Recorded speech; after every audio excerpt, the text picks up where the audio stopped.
एक मासूम बच्ची अपने घर के बेडरूम में खून से लथपथ पाई जाती है। पुलिस को लगता है कि यह सीधी सादी हत्या है। 16 मई 2008 की रात को किसी ने बड़े ही खामोशी से 13 साल की आरुषि का सर धड़ से अलग करके उसे मौत के घाट उतार दिया। इस भयानक नजारे को अपनी आंखों से देखना उसके बस की बात नहीं थी। गौतम की नजर सीढ़ियों की रेलिंग पर खून के छींटों पर पड़ती है। धमकियां मिलने लगी और परिवार के रिश्तेदारों का भी बाहर निकलना मुश्किल हो गया है। पुलिस ने ताले को तोड़ा और जैसे ही दरवाजा खुला, सबकी सांसें थम गई। जब एक इंसान जन्म लेता है तब वो इतना छोटा होता है कि सही गलत का फैसला करना उसके बस में नहीं होता। शायद इसीलिए भगवान उसे ऐसे लोगों के साथ भेजते हैं जिनका प्यार भगवान जैसा हो। माता पिता जो हर कदम पर बच्चों का साथ निभाते हैं। कहते हैं कि माँ बाप से बढ़कर एक बच्चे को कोई प्यार नहीं कर सकता, पर अगर माता पिता पर ही कोई उन्हीं की बेटी की हत्या का आरोप लगाए तो आप क्या समझेंगे उसे। एक मासूम बच्ची अपने घर के बेडरूम में खून से लथपथ पाई जाती है। पुलिस को लगता है कि यह सीधी सादी हत्या है, लेकिन अगले ही दिन छत पर मिली दूसरी लाश ने इस केस को एक खौफनाक मोड़ दे दिया। एक ऐसा राज जो जितना खोला गया उतना ही उलझता चला गया। एक नाम जिसे सुनकर आज भी लोगों की रूह कांप जाती है। आज हम बात करने वाले हैं उस घटना की जो एक समय में भारत की सबसे सनसनीखेज खबर बन चुकी थी। हर खबर, हर न्यूज चैनल पर सिर्फ एक ही खबर की चर्चा हो रही थी, आरुषि हत्याकांड की। क्या कोई माँ बाप अपने ही संतान का खून कर सकते हैं, या फिर ये किसी और की घिनौनी साजिश थी? सच्चाई की तलाश ने पूरे देश को एक रहस्यमय कहानी में उलझा दिया था। इस पूरे इंसिडेंट में चौंकाने वाली बात यह थी कि हत्या का शक किसी बाहर वाले पे नहीं, बल्कि उसके अपने माता पिता पर किया गया। दिल्ली से करीब 25 किलोमीटर दूर नोएडा सेक्टर 25 के जलवायु विहार अपार्टमेंट में फ्लैट नंबर L32 में तलवार फैमिली रहा करते थे। इस फैमिली में टोटल 4 लोग थे। आरुषि, उसके मम्मी पापा डॉक्टर राजेश तलवार और डॉक्टर नुपुर तलवार। प्रोफेशन से दोनों ही डेंटिस्ट थे, और एक उनका नेपाली सर्वेंट हेमराज, जो करीब 2 महीने पहले ही तलवार फैमिली के घर काम करने के लिए आया था। एक सुखी साधारण परिवार जिसे किसी की बुरी नजर लग चुकी थी। 16 मई 2008 की रात को किसी ने बड़े ही खामोशी से 13 साल की आरुषि का सर धड़ से अलग करके उसे मौत के घाट उतार दिया। अपने जन्मदिन से बस कुछ ही दिन पहले आरुषि की बॉडी उसी के घर में पाई गई। कहते हैं कि एक सुखी परिवार का हर सपना उस रात के सन्नाटे में टूट गया था। आरुषि एक शर्मीली और पढ़ाई में डूबी रहने वाली लड़की थी। दोस्तों के साथ हंसना, खेलना, डांस क्लास जाना उसकी जिंदगी का हिस्सा था। माँ बाप के लिए वो उनकी प्यारी बेटी, उनकी एकलौती रोशनी थी। पर उस काली रात ने इस रोशनी को हमेशा के लिए बुझा दिया।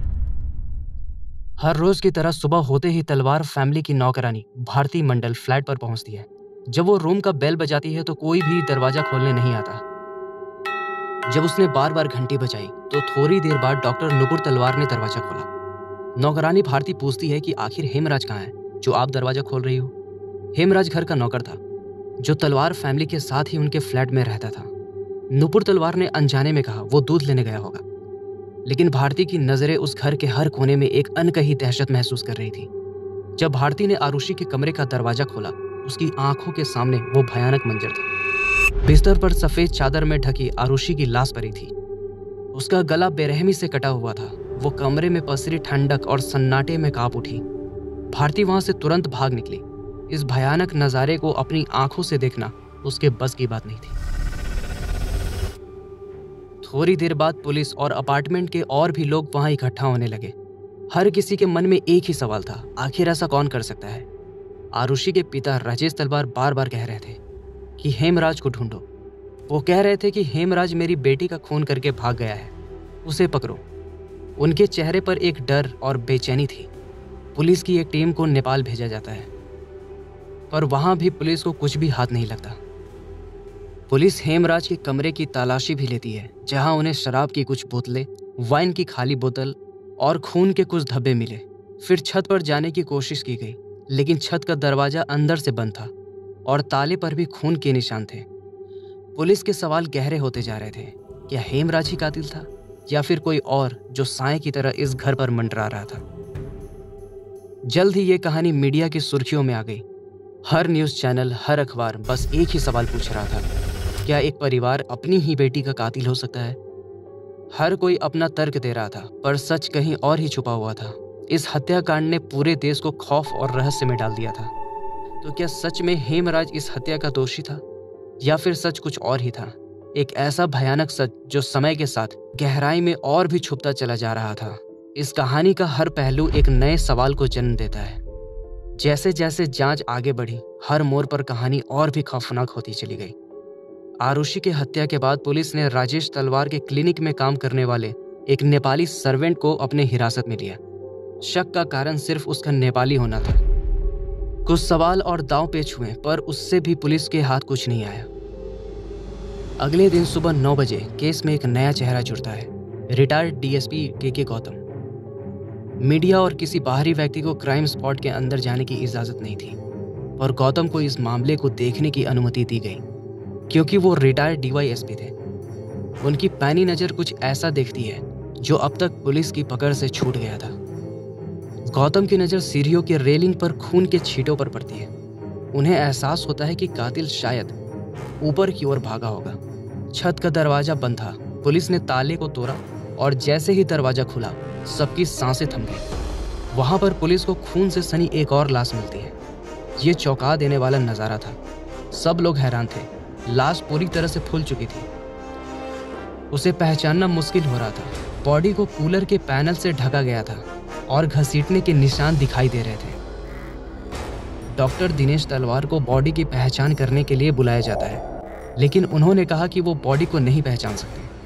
हालांकि वहां मौजूद लोगों ने बॉडी को हेमराज के रूप में पहचान लिया। आखिरकार बार बार कहने पर उन्होंने इसे हेमराज की बॉडी मान ली। हेमराज को ढूंढने के लिए नोएडा पुलिस नेपाल तक पहुंच गई थी, पर छत की छानबीन करना वो भूल गए थे। यहाँ पुलिस की पूरी तरह से चूक थी। जहां गौतम की सूझबूझ ने इस केस को एक नया मोड़ दिया, वहीं पुलिस और मीडिया की लापरवाही ने इस केस को उलझाने में कोई कसर नहीं छोड़ी। जगह जगह पैरों के निशान और फिंगरप्रिंट धुंधले हो गए थे। बिना किसी घेराबंदी के मीडिया और घर के लोग अंदर बाहर घूम रहे थे। सबूतों की जगह सन्नाटे में बदल रही थी। हेमराज की लाश को पोस्टमार्टम के लिए भेजा गया और खुलासा हुआ कि उसकी हत्या भी उसी क्रूर तरीके से की गई थी। सिर के पिछले हिस्से में गहरी चोट और गला किसी धारदार हथियार से रेता गया था।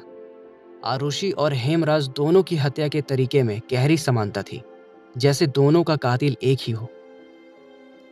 अब सवाल ये था कि क्या ये किसी सीरियल किलर की करतूत थी, या कोई ऐसा व्यक्ति जिसने किसी भयानक साजिश को अंजाम दिया।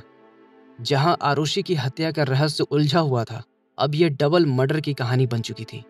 अब तक तलवार परिवार और पुलिस का शक जिस इंसान पर था, उस व्यक्ति की भी हत्या हो चुकी थी। आरुषि की हत्या की कहानी अब आरुषि और हेमराज की हत्या की कहानी बन चुकी थी। हेमराज की मौत ने इस केस को एक अनोखा मोड़ दे दिया। पुलिस जो पहले हेमराज की तलाश में जुटी थी, अब उसकी बॉडी को लेकर एक नए सवाल में उलझ गई थी।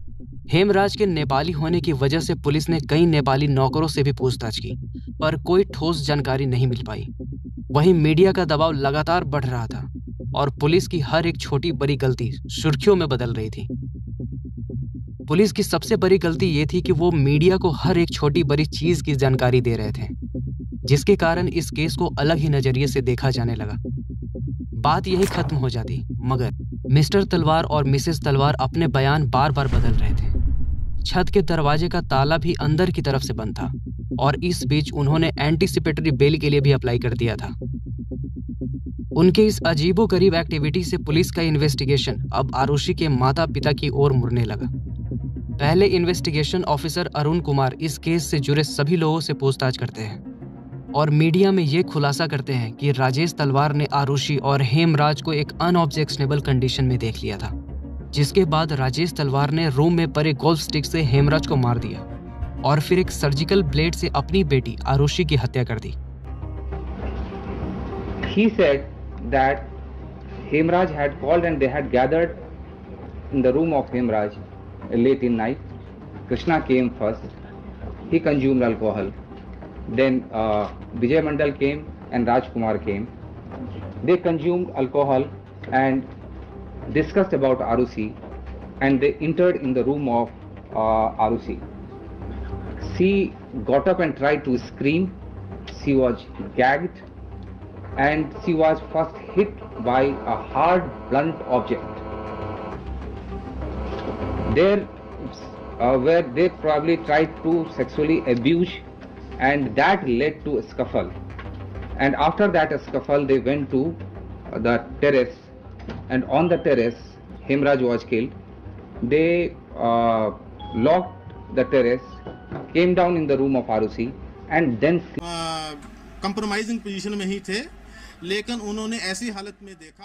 आपने मुझे बताइए आप, मैंने कुछ नहीं करा है। अपनी बेटी का कत्ल किया है। अब मेरे को बचाओ, दिनेश जी दे आर प्रेमिंग मी यार, ऑलरेडी लाइक दिस। नहीं डॉक्टर तो कुछ कहना चाहते हैं? चलो चलो doctor hello.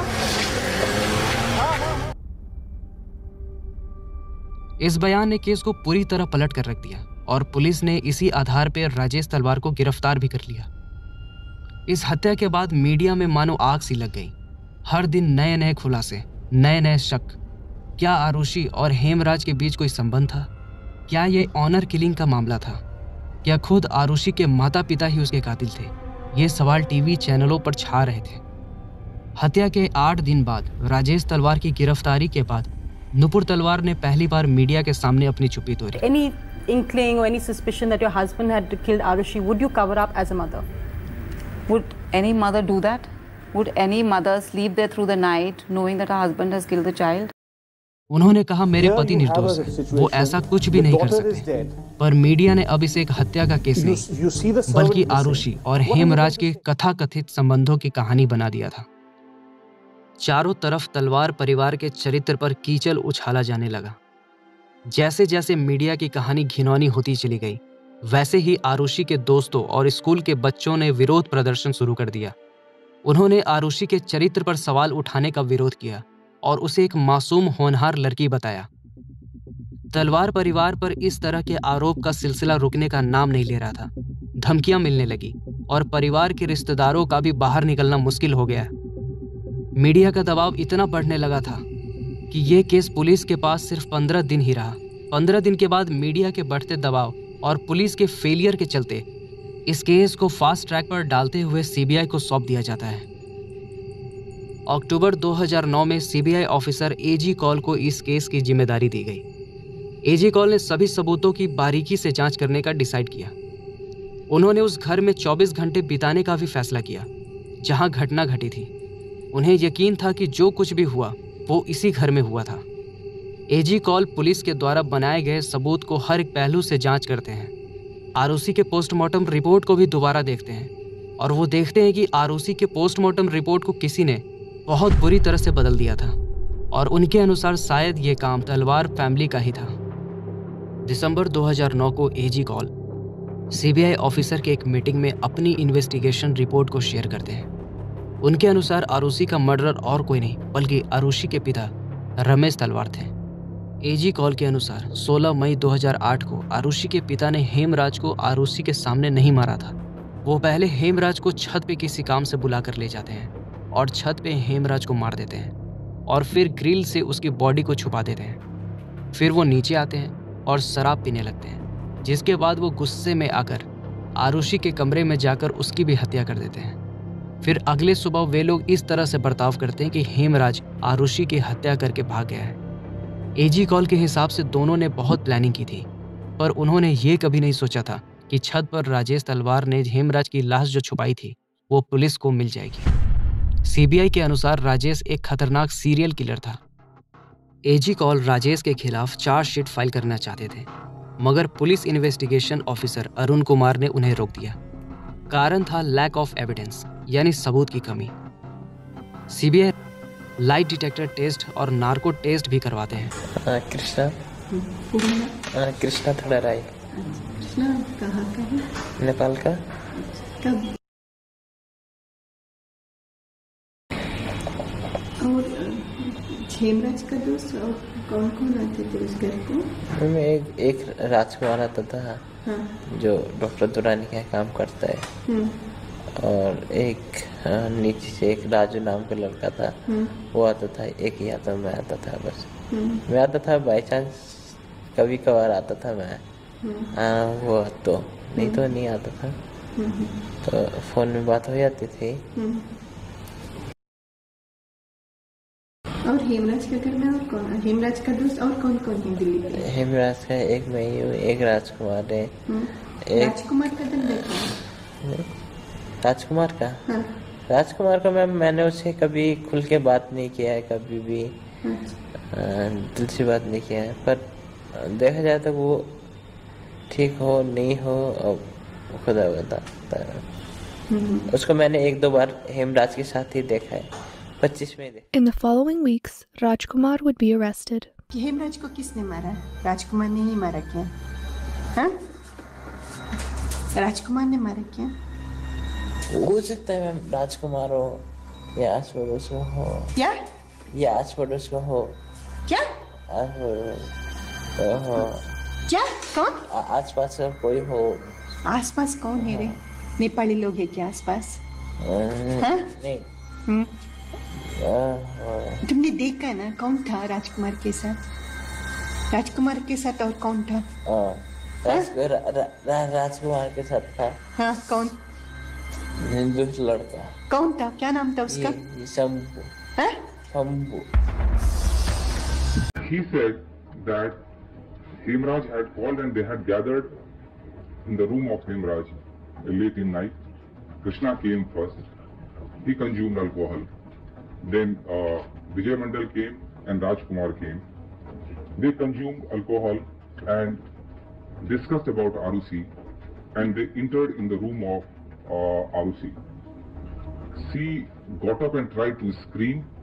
She was gagged and she was first hit by a hard blunt object. There where they probably tried to sexually abuse and that led मगर to उन the दोनों के fall. खिलाफ ऐसा And कुछ भी after नहीं that, मिला था the fall, they जो went उन्हें to सस्पेक्ट बना सके, the और terrace. ना ही घर में पड़े And golf on the stick पे terrace, किसी तरह के Hemraj ब्लड was के there. ट्रेसेस थे। अरुण कुमार वही ऑफिसर थे जो एजी कॉल से पहले इस केस को इन्वेस्टिगेट कर रहे थे। उनके अनुसार खूनी कोई और ही था। ये वो समय था जब लाइट डिटेक्टर और नारकोटिक्स को कोर्ट में मान्यता नहीं दिया जाता था। जब अरुण कुमार ने चार्जशीट फाइल करने की कोशिश की तो उनकी चार्जशीट भी इसी बेसिस पे कोर्ट में रिजेक्ट हो गई कि उन्होंने इंफॉर्मेशन सही तरीके से नहीं निकाली थी। ठीक इसी तरह का सबूत एजी कॉल के पास भी था और वो इसी सबूत के आधार पर फिर से चार्जशीट फाइल करना चाहते थे। इसलिए अरुण कुमार उन्हें रोक देते हैं और सभी के कॉमन कंसेंट के बाद सीबीआई के मीटिंग में चार्जशीट के बजाय क्लोजर रिपोर्ट फाइल करने का डिसीजन लिया जाता है। लेकिन 9 फरवरी 2011 को मजिस्ट्रेट प्रीति सिंह ने सीबीआई के क्लोजर रिपोर्ट को वापस से चार्जशीट में कन्वर्ट कर दिया और राजेश तलवार और नुपुर तलवार को फिर से कस्टडी में लिया गया। राजेश और नुपुर ने इलाहाबाद हाई कोर्ट में और सुप्रीम कोर्ट में इस डिसीजन के अगेंस्ट में पिटीशन फाइल की, जो दोनों कोर्ट में रिजेक्ट कर दी गई।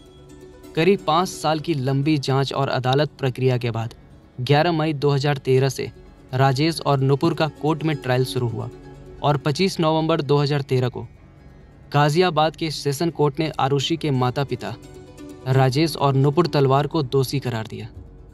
अदालत ने कहा कि आरुषि की हत्या उसके माता पिता ने ही की है और जज श्यामलाल ने उन दोनों को आरुषि और हेमराज के मर्डर, सबूत मिटाने और पुलिस को गुमराह करने के जुर्म में 26 नवंबर 2013 को लाइफ इन प्रिजर्मेंट यानी कि उम्र कैद की सजा सुनाई।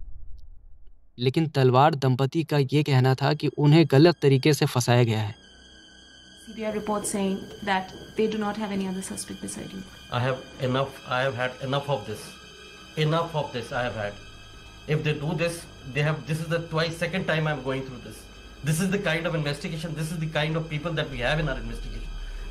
और इस फैसले के खिलाफ वो हाई कोर्ट में अपील करेंगे। जनवरी 2014 में राजेश तलवार ने इस डिसीजन को इलाहाबाद कोर्ट में फिर से चैलेंज किया और 12 अगस्त 2017 को हाई कोर्ट में सबूत की कमी होने के कारण उन्हें बरी कर दिया जाता है और ये एक ऐसा केस बन गया जिसे कोई भी सॉल्व नहीं कर पाया और आरुषि और हेमराज को आज तक जस्टिस नहीं मिल पाया। सबसे विचित्र बात यह थी कि जब तक पुलिस घटना स्थल पर पहुंची तब तक वहां काफी लोग, दोस्त, रिश्तेदार, पड़ोसी और कई मीडिया वाले आ चुके थे। पुलिस वहां इन सब के पहुंच जाने के बाद पहुंचती है तो इससे इस बात का भी अंदेशा लगाया जा सकता है कि शायद घटनास्थल को बर्बाद करने की यह तलवार की सोची समझी चाल थी ताकि कोई भी सबूत नहीं मिल सके, वरना घटना के तुरंत बाद ही इतने लोग पुलिस से पहले कैसे पहुंच गए। 90% केसेस में देखा गया है कि लोग वहां तमाशा देखने आते हैं और घटनास्थल को पूरी तरह से तहस नहस कर देते हैं। सवाल ये था कि क्या आरुषि के माता पिता ने उसे मारा या ये किसी और का काम था। सीबीआई ने केस को एक नया मोड़ दे दिया, लेकिन हर जवाब के साथ एक नए राज सामने आते गए। तो आखिर कौन था असली कातिल? इस केस का अंत हो गया, लेकिन सवाल फिर भी बाकी है। आखिरकार आरुषि और हेमराज की हत्या किसने की? क्यों इस मासूम बच्ची और एक घरेलू नौकर को मौत के घाट उतार दिया गया? और अगर तलवार दंपति निर्दोष थे तो क्या असली गुनहगार अब भी आजाद घूम रहा है? तो दोस्तों, आरुषि तलवार मर्डर केस आज भी भारत की सबसे रहस्यमय और चर्चित मामलों में से एक है। इस केस ने हमें दिखाया कि कैसे एक केस में मीडिया, पुलिस और जनता के विचार एक जैसे नहीं होते। आज तलवार दंपति आजाद हैं, लेकिन सवाल अब भी वही है, क्या आरुषि को कभी न्याय मिलेगा? इस पर आपका क्या विचार है? क्या आपको लगता है कि तलवार दंपति दोषी थे या उन्हें गलत तरीके से फंसाया गया था?